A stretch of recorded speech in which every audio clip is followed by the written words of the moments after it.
Gracias por continuar con nosotros acá en su revista Vive la Vida. Yo estoy muy bien acompañado con nuestra neuropsicóloga Gemma Pérez. Hoy vamos a tocar un tema muy importante. Estaremos hablando de la inclusión educativa. Ella nos va a comentar el proceso que debe de realizarse y que a veces en estos centros de educación carecemos de ciertas estrategias para mejorar el trabajo de los docentes al momento de la inclusión con algunos estudiantes. Muy buenos días, doctora. Es un placer tenerla nuevamente acá. Tema muy importante y sobre todo de relevancia que tocaremos de la inclusión educativa.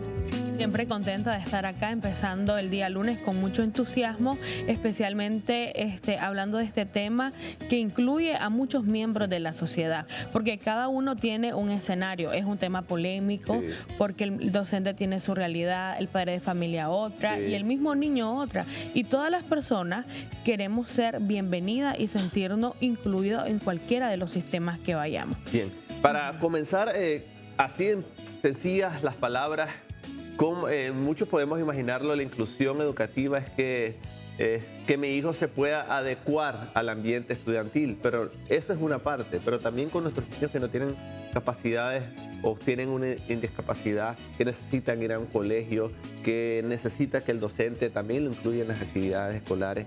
En simples palabras, ¿cómo podemos explicarlo? Bien, mira, primero tenemos que tener claro que existen los problemas conductuales. Problemas conductuales que llegan al colegio pueden ser divorcios en la familia, alcoholismo. Entonces vos te encontrás en un aula de clase donde hay niños que tienen problemas conductuales. Sí. Están los trastornos del neurodesarrollo, entre ellos vemos el TEA, el TDAH y los trastornos del aprendizaje, discalculia, dislalia, dislexia, etcétera. Perfecto. Y la discapacidad física, que son las personas no videntes o las personas que tienen problemas auditivos o que definitivamente no escuchan. Perfecto. Entonces, ¿por qué la inclusión? Porque todas estas personas necesitan ser incluidas en el sistema educativo, pero también hay que darle herramientas y estrategias al docente para que él pueda decir cómo vamos a hacer una adecuación en el aula de clase para ayudarle. Pero no se puede hacer solo, se tiene que hacer con el padre de familia. Y es ahí donde yo insto al padre de familia que cuando el profesor le diga, mire, me gustaría que me traiga un diagnóstico o que usted mire a ver cómo le puedo ayudar al niño. Correcto. Entonces, el diagnóstico le va a dar la herramienta al maestro para ver qué estrategia, qué método va a utilizar. Pero sí hay que ser conciencia de que en las aulas de clase vemos diferentes ámbitos, sí, diferentes problemáticas, diferentes trastornos, y que el docente, le digo yo ahorita a los maestros, son personas heroicas, al cual están al frente y tratando de hacer de todo. Bien. Doctora, ¿y cuál es la importancia que tiene esta inclusión educativa en las familias nicaragüenses, obviamente, en el educador y en el niño? Fíjate que la relevancia es que cada vez nos hacemos una población más consciente, una población más abierta, una población al cual tenemos que ir evolucionando, porque la educación ya no es unitaria.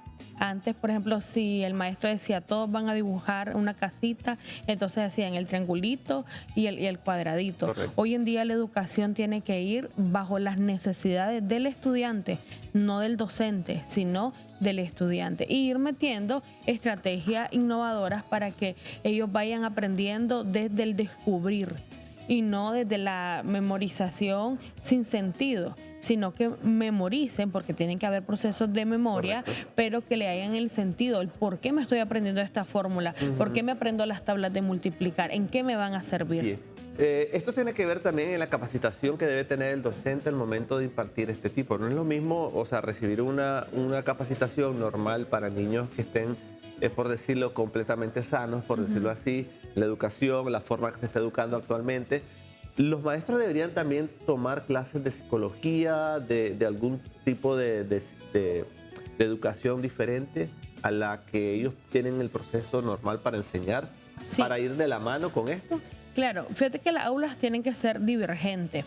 Es decir, el maestro debe conocer, pero no podemos pretender que lo conozca todo. Correcto. Fíjate que en salud, si vos estás mal del corazón, ¿a dónde vas? Vas al cardiólogo. Sí. Si vos te vas a hacer algo en los dientes, vas al odontólogo. Entonces, el maestro lo que va a hacer es orientar y tratar de ayudarle bajo el diagnóstico que el padre le lleve para que éste vaya aprendiendo y se sienta en un lugar aceptado. Pero no podemos pretender que el docente haga la terapia. Bien. Haga la terapia porque recuerden de que existen un montón de especialidades y bajo la especialidad es donde vos vas a remitir al niño para que éste vaya avanzando. Y eso es lo que tenemos que tener claro, porque fíjate que, mira, el docente es una herramienta fundamental de la sociedad. Cierto. Y si el docente está estresado en el aula de clase porque no sabe qué hacer, entonces todos esos niños, esos 40 niños, esos 30 niños, ¿cómo van a estar? Estresados también. Y no van a ir teniendo su ritmo de enseñanza-aprendizaje. Entonces tenemos que ser más conscientes de que la inclusión es un derecho, pero es un derecho de todos, desde el niño, desde el padre, desde el docente, desde el mismo Ministerio de Educación, que tiene que seguir investigando porque la inclusión nunca se va a acabar. Es un tema que todos los días vamos a recopilar datos y esos datos nos van a ayudar a tener nuevas estrategias. Bien, hablando del Ministerio de la Educación en Nicaragua, ¿cómo está esa inclusión educativa? ¿Cómo están esos procesos en los cuales se están implementando en los centros escolares? Fíjate de que ellos hablan bastante de programas de inclusión, pero si les tengo que hacer una recomendación, ya que a nivel nacional, es que hagan programas para dar estrategias a los docentes. Por ejemplo, si te llega el lenguaje de señas, el lenguaje de señas es fundamental y no todos los docentes lo manejan. Sí. Y no porque sean malos, sino porque no han tenido ese espacio donde aprender el lenguaje de señas. Entonces, el lenguaje del braille, que es para enseñar a los no videntes, Correcto, son lenguajes de inclusión que meramente debería de ser de carácter obligatorio, que todo docente y eso lo es lo que le debiese de comentaba, manejar. las herramientas necesarias y estudios aparte de la normal docencia que tienen que incluírselo en su aprendizaje para que puedan tener todas las herramientas necesarias, aparte de las condiciones que debe tener el aula, obviamente, pero el docente debe estar preparado para estas situaciones y no solo en los colegios especializados solo para eso. Así la inclusión educativa sería más fácil en todos los colegios. De hecho, en todo, en los colegios públicos, en los colegios privados, debería del maestro conocer este tipo de lenguaje, pero el mismo Ministerio de Educación tiene que tener un eje donde les dé esas herramientas. Correcto. Porque, por ejemplo, vos fuiste a grabar, anduviste grabando, ahí te vi, Sí. que andabas grabando. Sí, andamos trabajando. Andabas trabajando, pero te que andabas grabando. Entonces, pero si te dijera tu productor, tenés que llegar y no te da los recursos, Sí. es más complicado Sí, claro. que vos te vayas al lugar sin que te den el recurso. Entonces,